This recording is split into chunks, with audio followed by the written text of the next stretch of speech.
closest in my circle? Who the one who be the snakes? Who gon' fold up under pressure? Who gon' understand the stakes? Who gon' wait to get their food to try to take from off my plate? Who the love? Who gon' understand I'm hurt? Who gon' love me unconditionally and try to make it work? Who gon' party once I'm gone and shed a tear once I'm in dirt? I ain't asking for too much, I'm trying to understand my work. Welcome to the second season of Give Me My Crown podcast. Give Me My Crown podcast, season 2. We ready to get in there. Season 2. We took some time off, after season 1. Then we started season 2. There's been a lot going on. Everything. Boy, the world changing. Everything. The United States changing. Yes. Rates changing. What are we talking about? Everything. I mean, shoot, we can go on and on. But before we get started, once again, my name is Antonio. My name's Anson. And we are the owners of the Give Me My Crown podcast, or the Give Me My Crown LLC, running the Give Me My Crown podcast. We working on merchandising. Like, it's been a crazy month. Yes. I mean, everything. So if y'all want some merchandise, hit us up. Y'all want to know, y'all got something y'all want us to talk about, hit us up. Give Me My Crown LLC at gmail.com. But the first thing we got to talk about, since this season 2, let's talk about the last month. Everybody know about the economy. Let's get into it. Yeah, so, shoot. Most notable, probably, a couple weeks ago? 2 big banks shut down. Oh, 2 big banks. SVB. Signature. And Signature Bank. Who next? Shoot, at this point, I don't know. Because as soon as SVB failed, Signature came right after. I know, man. It's been wild. It's been crazy. It's been that, and shoot, interest rates just went up again. Man, you ain't had no money in SVB, did you? Nah, so apparently, I didn't have no money in SVB. Right. But apparently, I did hear a lot of retirement savings were from North Carolina state were in SVB. I know a lot of startup companies was in SVB too. Yes, and as far as the retirement, I think it was a small percentage of the overall, but it was still some tied up. But yeah, a lot of startups, but they said they're gonna get the money back. Hey man, how they gonna get the money back? What they gonna do? What you think? I mean, I think they're gonna print more money, and that's gonna make the economy even worse. Yep. Devaluation of the dollar. We ain't gonna get into conspiracy theories. We're not gonna touch that. I mean, the devaluation of the dollar been going on. You go to the grocery store now, a carton of eggs used to be 18 pack of eggs. I've seen videos on YouTube, people selling eggs out their cart. Yes, I mean, eggs done went up. They done almost doubled in price. I know, man. That's and wild. Just like everything else, gas came down a little bit, which I guess is a good thing. Okay, all right. Everything else that went up. Is that Republicans or Democrats? I don't know. I knew everybody always got conspiracy theories. Just throwing it out there. I don't know who it is, but this inflation, they say interest rates going to curb inflation. Or that's what that's what the hiking of interest rates is supposed to do. Okay, I got a question. This probably be a real question. I don't know if you're going to get into it or not. So, if the Federal Reserve is not owned by the United States, how are they controlling our interest rates? Because they control the money. But that's crazy though. They control all the money that comes into the U.S. So for you that don't know, who watching this episode, the United States does not control the Federal Reserve. Correct. The Federal Reserve is actually run by 6 families? 6 families. I ain't trying to die though. So if you don't know, his books out there you can read. Give one up. Creature from Jekyll Island. Great book. I was actually listening to a podcast with Wall Street Trapper. Wall Street Trapper actually recommended it, and I started reading it, or actually started listening to an audiobook. Shout out Audible. And it was it's actually very informative. It's a lot of stuff in there that that not only the normal person would know, but just a lot of stuff that average people wouldn't know. And it gives you a lot of great insight into things, and it makes you start looking at things just a little different. And I'm telling you, man, if you don't know Wall Street Trapper, he got some great information on the stock market, on ways to grow your money. Trust me, I follow him. Yes, and definitely. So back to the economy, interest rates going up, but on the flip side, as you all know, I am a real estate agent. Real estate is starting to pick back up. Why is that though? What do you mean? It go hand in hand in my books. This is what we gonna disagree. Like Robert Kiyosaki, I listen to him. Yeah, He a huge real estate mogul. yeah, He's like 2007. He said he told people don't panic. yeah. Housing market is gonna come down.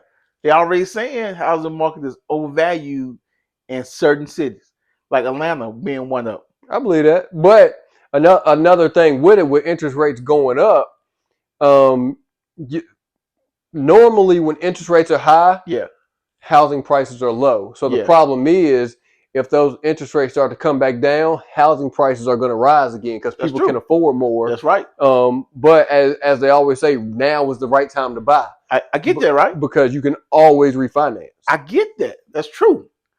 But the feds also said 2 million people need to be unemployed. Two million more. Yeah, So if yeah, it's gonna be houses yes, available yes. if you got a high unemployment rate. Yes, because I know we talked about this in a previous episode, but with the economy doing what it's doing and unemployment obviously needs to go up. Yep. These people that overpaid for these houses, a year, 2 years ago, whether they get laid off and get unemployment or find another job that's not paying as much, they can't refinance. Correct. Because interest rates have gone up. They were 2%. 3%. At least 3-4. They were down. No, they were down to 2%. I'm saying it's going up to 3 or 4% now. I'm talking about like it's increase. Yeah. Because I think it's. I want to say last I checked. Don't quote me. I know it's local though. This local though. Yes. This ain't. We're not going national. Yeah, average. we're not going national. Yeah. We're going local. Charlotte market, North Carolina in general. Yep. Because I know last time I think there was at least 6% or a little bit higher. Yeah. So if you bought a couple years ago and you overpaid for that house, but you had a 2% interest rate, that's probably going to be your payment life. forever. For life. Because if interest rates ever get back down, for it to make sense, interest rates had to get below 1.5%. Yep. For it to make sense for you to even refinance. Yep. So and then on the flip side of that, even if you paid over a house during that time, now the house probably doesn't even appraise for what you want to buy it for or for what you want to get. So it would almost mean you're refinancing, you're getting a higher interest or you're getting a higher payment, but you're not even taking any money out like you normally would. Because keep breaking this down for the people, man. So, this is wild. So normally if you refinance, the goal is to save money. If you don't save money, there is another way you can do cash out. Pretty much what that is, if you take money out, so they give you a lump sum or technically a loan. Yeah. Say it's 20, 30. Let's say, make it even say $100,000. Say you got $100,000 in equity. Yeah. You refinance your home, and say you pay $400 for your home, but you got $100,000 in equity. You refinance it at that $500 mark. Yep. And then once you refinance it, of course, now your new payment is that $500 mark. Gotcha. But you get that $100,000. You could do home improvements. You could do debt consolidation, things like that. I was going to ask you, like, okay, would this be a good time to do a HELOC or no? In your personal opinion. So it depends on the bank because and it depends on kind of what you're doing the HELOC for. Because I know like for instance, me, I called the bank a couple weeks ago, looking into refinance options. Guy was like, "Hey, we can't save you money with a lower interest rate." He said, "What we can do is we can roll your car payments into your home loan." That works. And I told him, I said, "Nah, that don't make sense." It could work for somebody though. Well, okay, go ahead. This was his thinking. I'm sorry. Go ahead. He said, yeah, it makes perfect sense. Everybody does it. Or he said, a lot of people do it. I said, I get why a lot of people do it is to save money off that month. You're saving some money monthly. Yeah. I said, I look at it in the long run. And the reason I say I look at it in the long run, I said, if I roll my car loan into that, I said, I'm technically now financing this car for 30 years. Yep, that's a good point. I said, this car is going to be paid off in a few more years. I said, I could pay it off quicker if I want to. I said, if I roll into the loan, I said, this car payment is going to go on for the next 30 years. Okay, that situation is a whole problem in America. I feel like a normal American says that's a smart idea. Oh yeah, they do. I do that because I say most Americans. I'm sorry, I'm American too. Can't see past the hand in front of their face. Yeah. Most people look at here and now. Yep. So they're looking at, all right, well, I know I'm paying $300 a month for this car. Oh, they're saying I can get that payment down to my mortgage payment to go from $2,000 a month to $2,100 a month. Yeah. So I'm saving. Well, I'm paying $100 extra over here, but I'm saving $300 on my car payment. So it's a $200 difference. But then they don't look at that extra $100 is going to go on for 30 years. So you saying like Florida just said you can get a 40-year mortgage now? So you saying that's a smart idea, good idea, bad idea? What is that? It depends because most people don't live in their house that long. Good point. Average, like first time home buyers, average is 5 years. Gotcha. Less than 5 years. Obviously, you know our situation. Yeah. We done moved. We done bought 3 different houses keep flipping in 8 years. Yeah. But I think it's on a case by case basis. Like 40-year mortgage, if you know that's going to be your forever home, and that's hard to say when you're young. Yeah. When as you get older, if you say it's going to be my forever home, then it may make sense. But it depends on what the numbers are. Is a 10-year difference going to make a big difference in payment? Gotcha. That's just like if you have people, you got 15-year mortgages and you got 30-year mortgages. Yeah. At a 15-year mortgage, your payment is going to be significantly higher. That's true. Yep. But if you do a 30-year mortgage, you can still pay the amount that you would pay for that 15-year mortgage and pay your house off still quicker, but you're not obligated to pay that much. Correct. And that once again goes back to the economy. If the economy, if you're in that 15-year mortgage and your payment is significantly higher, you lose your job, you're still obligated to that. If Correct. you do the 30-year mortgage, but you pay more, if you lose your job, you can go back to your original payment on that 30-year mortgage instead of paying more. Yep. So it all, like I said, it's all numbers, but it's all a game. It's all numbers and it's all a game, right? So let's say, I'm glad you brought up numbers in the game. Stock market. Yeah. Can you please tell the people what our money is backed off of? Because it ain't gold. Do you know what's backed off of? What do you think? It's imaginary numbers, man. Stock market, imaginary numbers. I'm just being honest to the people. It ain't real numbers. Well, I mean, because if you look at certain stuff like let's say GameStop. Oh yeah. Look at what GameStop did a couple years ago. It shot Wall up. Street bets. Yep. Yeah, it made, and it is, in my mind, it's almost like crypto. Yeah. Crypto made people overnight millionaires, and it's all there is some logic and analytics that goes into it. I believe in crypto now. Hold up. No, I don't know where we're going with this. I don't know where we're going. I'm not saying a lot of it is analytical and stuff like that, but it is also in somewhat a gamble. All of us gamble because you never know what's going to happen. That's right. Yep. Like a couple weeks ago when SVB and Signature Bank failed, a lot of stocks and other banks start falling. Yep. Couple of big banks. I don't want to name none because I don't want to. I know some banks that ain't gonna fail, but we ain't gonna name them for you. They can't fail because the families they in. Those are big banks. They're real big banks, you know. Well, a lot of those banks are owned by the government too, or government has some kind of stake. There you go. I'm finna say like you gotta make it right for the people to know what we're talking about. Government has some kind of stake in them, so which is why I'm gonna say fail. your local credit union might fail, but like certain banks that run scams for years might not fail. And still open. Teach their people to scam is known, but they still open. We just saying. It's crazy, but yeah, like but once again, you read that book, The Creature from Jekyll Island. Yeah. It goes into a lot. Yeah. And is the author still alive? It's a great question. Well, there's a couple books apparently. So the author even named a couple books through his book that goes into more details of other, because that book goes into mainly the federal government, but it also talks about other banks. Gotcha. But then you got other books out there that go more into depth about these other banks and what's going on with these other banks and and how they do what they do, why they're still running, Gotcha. why they can't fail. Yeah. Because, I mean, like you said, there's a lot of banks out there that will not fail. They will not. I don't care what's going on. They ain't failing. And, I mean, we can leave that up to do your research. Do your research. Yep, we're going to leave it there. Do your own research. research.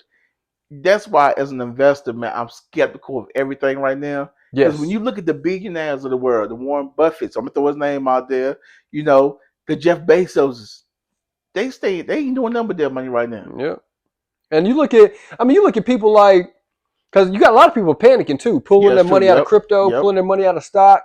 Wall Street Trapper said a recession is a time to get rich. Time to get rich, yep. Because if you think about it, if we put money in crypto years ago or stocks or whatever we put our money in, we pull it out now, we're losing money. Yep. Like we ain't had that money for years now. Why pull it out now? Correct, man. Because where it's at now, we can't lose more than what we already put in. Exactly. We can lose what's in there or it can go up. Yep. So and if we always put the money in there, we're not missing the money. Exactly. So that's my theory on obviously everybody has their own theory. If you need the money, I mean, pull it out. I mean, but when things start to go up, you can be like, dang, man, I missed that money. You know, I could have made this amount of money, could have made that amount of money. Because we talked about it here before. That's what happened with me and Doge. Yep. Now, granted, I did make a significant amount of money, but I also pulled my money out too early. But that's interpretational, though. That's because, true. like, when you called me, I said, what is your end game for this money? That's true. So your end game, you accomplish. That's true. That's true. That's the thing people got to realize. You can make $1 million or you cannot make $1 million, but go into it with an end game to say, once this happens, I'm satisfied with what I made. That's true because my deal was, hey, I want to make enough money to pay off my truck. So once it hit that amount where I could pay off my truck, I pulled the money out, immediately paid off my truck. Boom. That's gone. After that, it continued to go up. But had it not continued to go up, had it hit that mark and then start slowly going back down, then at that point, I just lost all the money I potentially had to pay off my truck. Yep. So it's like you said, end game. If you got to have an end game. If you don't have an end game, that's it. That's even with crypto now in the stock market. Like I'm pretty sure you got a number. If it ever reached this, I'm selling. Listen, man. And I had some wins and I had some big losses. Got me framed from cussing on YouTube, but I had some big losses. Almost make you cry. Think about committing suicide losses. We're gonna leave it there. But at the end of the day, I rebounded and I had to go another way. Staking crypto is a way to build your crypto and build your account quickly. So anybody out there, look up staking and you can make money quickly. If you know what you're doing. Yeah. But also, man, it's a whole thing. I look at the economy right now. Yeah. If you notice when SVB was going down, crypto started to tick up a little bit. Yep. Because people say, what should I put my money in? If I can't trust the banks right now, what should I put it in? So then the crypto market starts to slowly tick up. That's true. Like Bitcoin ain't been over $28,000 in how long? That's true. As soon as SVB and Signature went down, it popped up. Yeah. And then, like we talked about doing your own research, Robert Kiyosaki gave some great information on his emergency podcast. So definitely check that out about 2025. Look at it. Certain countries and signs, certain things, do your research. Yeah, and like I said, Bitcoin, any other crypto, you always got to do your research before you buy it because some of them are scams. Yes, people look like they're making a lot of money, and there's also be careful with some of these apps. There are also glitches that run in these apps. Man, a couple years, when was it, about a year, 2 years ago? We looked in our account. Man, listen, but we thought we was instant like it was 100 millionaires. Like it was billions. Yeah, it was billions. I mean, it was billions, and that's in we trying to cash out. We tried to cash out everything. We transferred it to another wallet to cash it out. As soon as it hit the other wallet, the real number came back. I took a screenshot because I said I was a billionaire for a second. That's right. We were on paper. We were, man.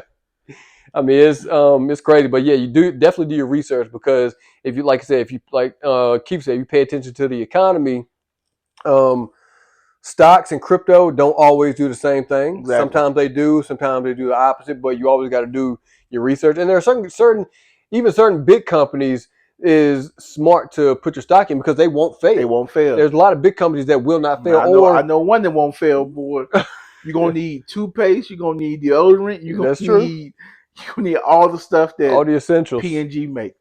So all the essentials. That's right. They make everything. Every household in America got P&G products. Yeah, and there's also other there's also like we say there's other stuff that won't fail. That's right. Or you can you can even buy stock that you got a certain stake in every company. Yeah, you got like a little bit in S&P. ETFs, yeah. ETFs.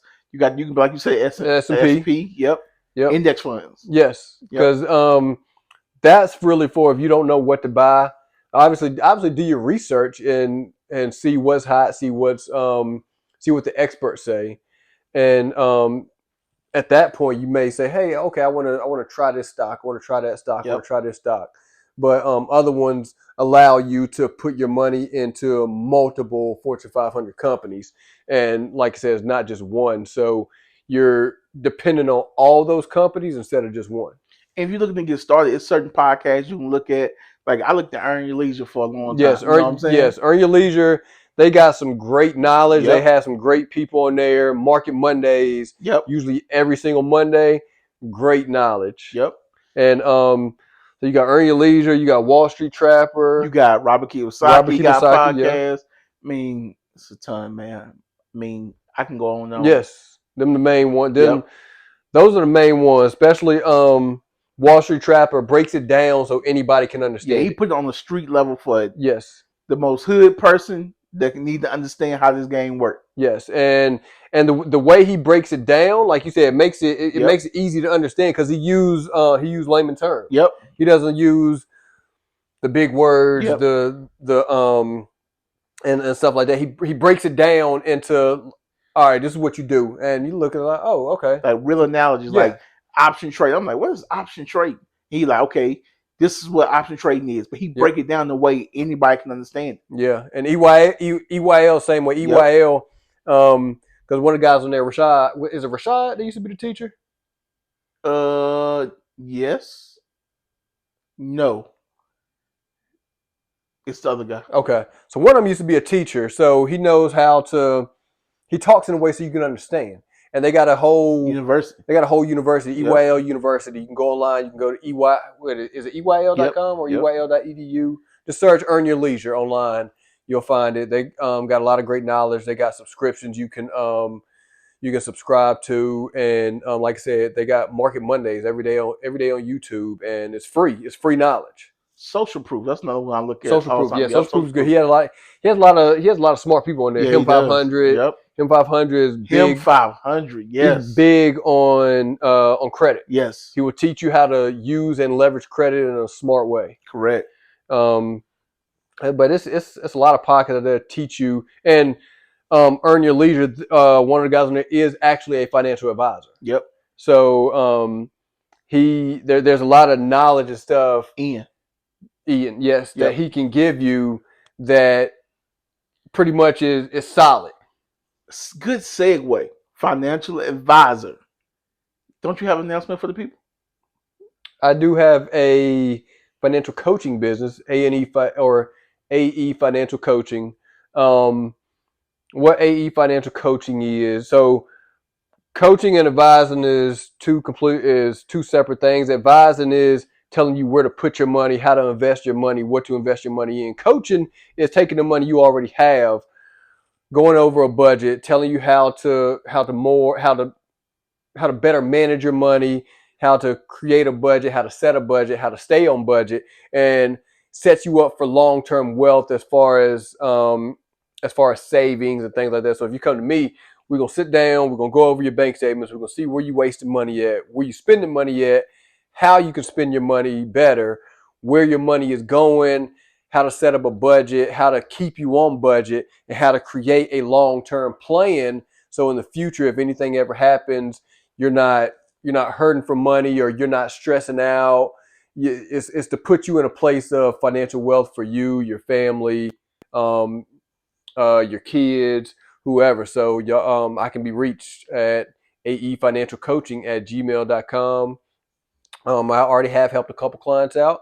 I do have great rates. Contact me, and we can definitely get you set up. That's right, man. Like, we excited about building business and growing. Yes. And even though it's economic crisis, still gotta make money, man. Yeah, you got to. And like I said, I think we're in the same place. We're at a point where if we got the knowledge, we want everybody else to have it, man. Just share it. Like, it's no need to hoard it, man. Like, yes, everybody can win. Yes, everybody can win, and that's just like if I find something out, I call Keith. Yep. Yo, try this. If he finds something, he'll call me. Like, yo, look at this, and we got a group text going on. And Wallace put stuff in the group text. Me and you really the only ones that respond to the group text. Maybe one other person, or maybe two other people. Yeah. But we just be throwing out knowledge, and we try to share the knowledge that we know to. I mean, we want to see everybody get wealthy. That's right. That's why I even offer my boys my business. I'm like, yo, this it. You offer free first though. We had free chance. So at first, before I was certified, I was offering it for free. I was saying, hey, I can help you because I went to school. I got a master's in finance.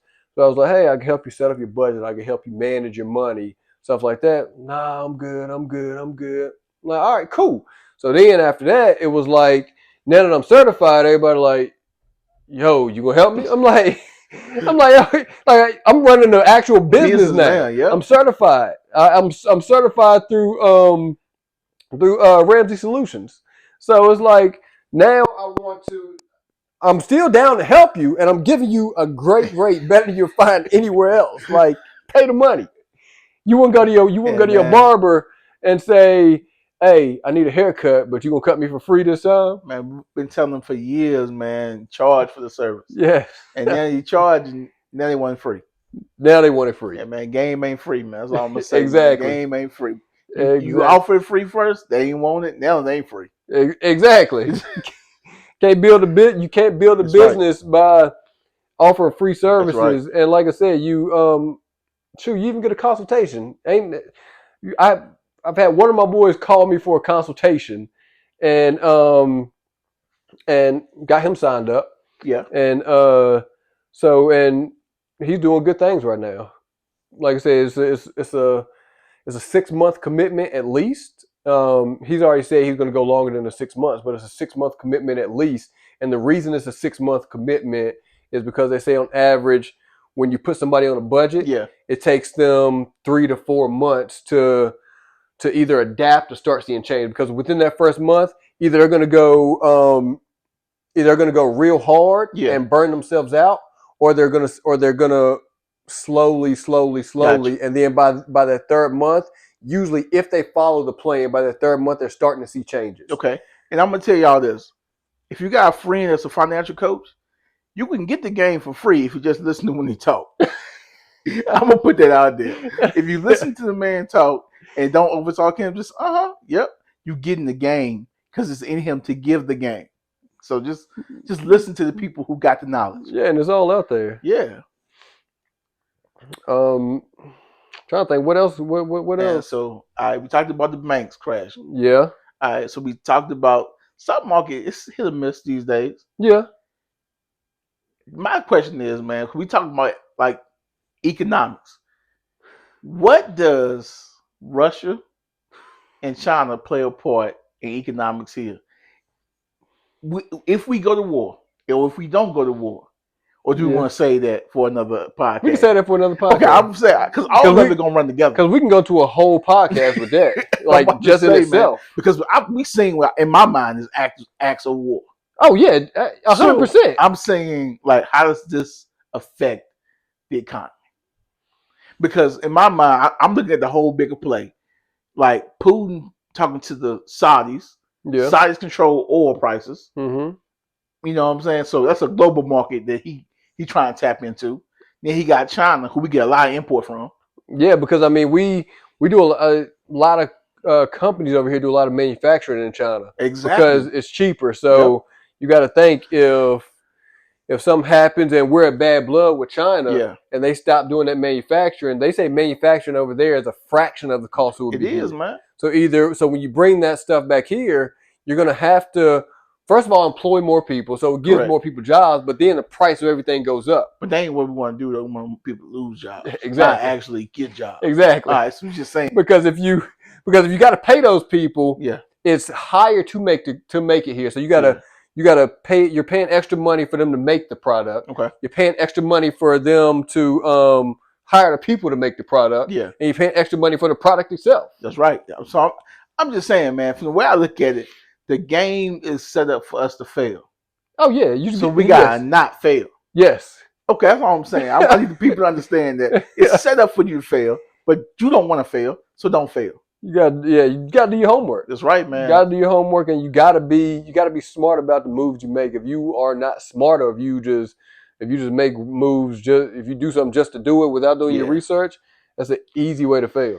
Yeah, man. You got to keep up with what's going on. Like I said, you can't see what's your hand in front of your face. Yes. You got to move that hand and see 3 blocks down the street and say, okay, this gonna happen in 5 years. I could be wrong, could be right, but I gotta set myself up for financial freedom. Yeah, and like I said, look at a lot of these YouTube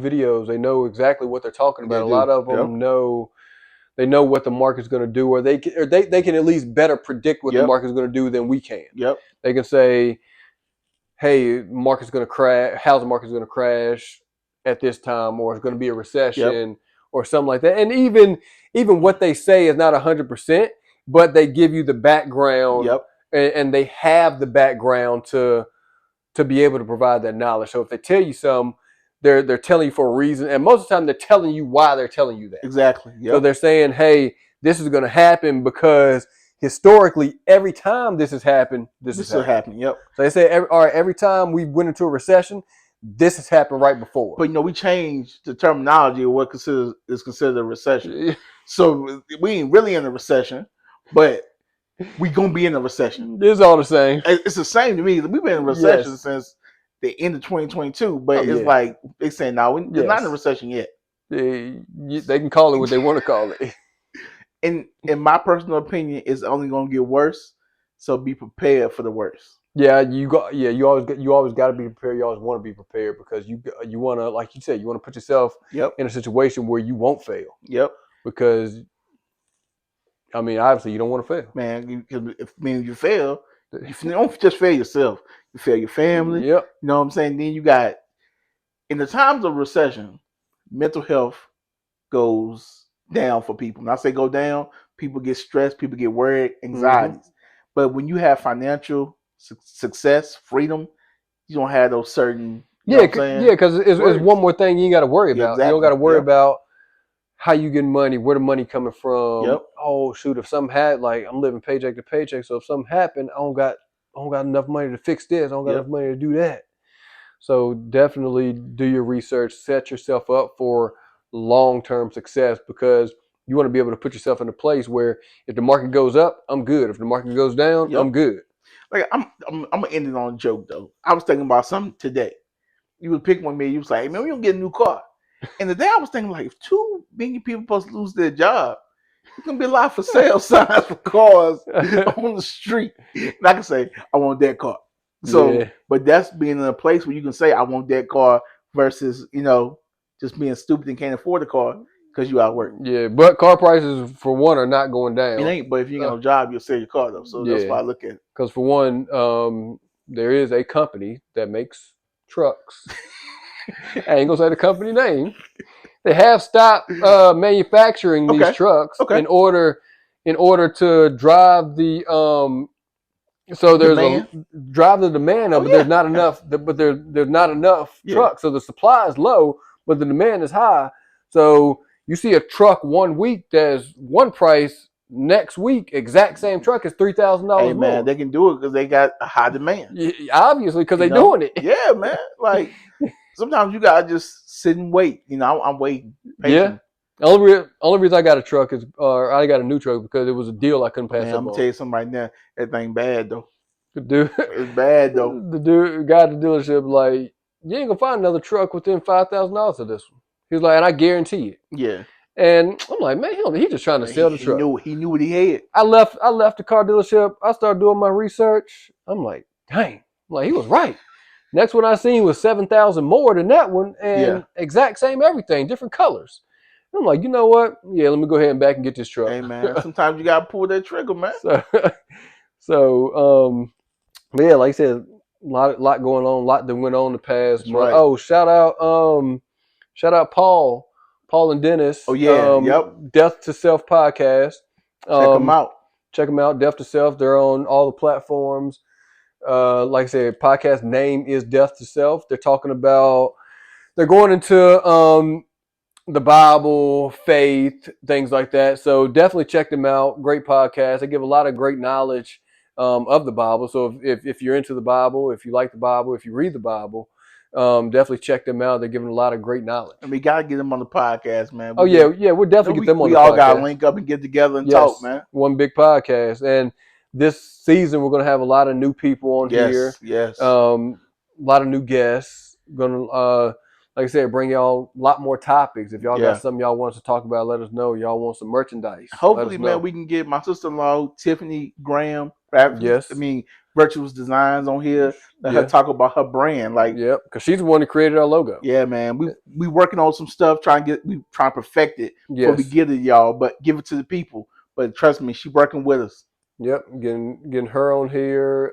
Gotta get Raekwon, man. Raekwon, Ray-Bans. Ray-Bans. We've been he is our he's our intro and outro. I know, man. We gotta have him this definitely got to get him on here, and like I said, a lot more people that, like I said, a lot of our boys, a lot of our people, just anybody. We got Welcome Home coming soon. Yeah, we got Welcome Home. That's right. Welcome Home. Forgot about that one. So, like I said, we and this season, I'm gonna say this, put it out there, and this ain't even recorded yet. We can get the wives on this season. Yeah, we can try to get them on here. We'll get them on here this season, man. You know, we done asked them plenty of times. It may not be YouTube, but we're gonna get them on podcast one way or another. Oh yeah, because I even asked my wife, like, yo, you gonna be on the podcast? And I don't want to be on there. It was her exact words. Yep. So yeah, we definitely got to get them on here. They got a lot of great knowledge too. So we bring y'all a lot of new stuff this season. That's right. So as we told y'all before, as we say in season 1, at the end of every episode, this is more than a podcast. We handing out crowns. Hand them out, and we back. We back. Who the realest in my circle? Who the one who be the snakes? Who gon' fold up under pressure? Who gon' understand the stakes? Who gon' wait to get they food to try to take from off my plate? Who the love? Who gon' understand I'm hurt? Who gon' love me unconditionally and try to make it work? Who gon' party once I'm gone and shed a tear once I'm in dirt? I ain't asking for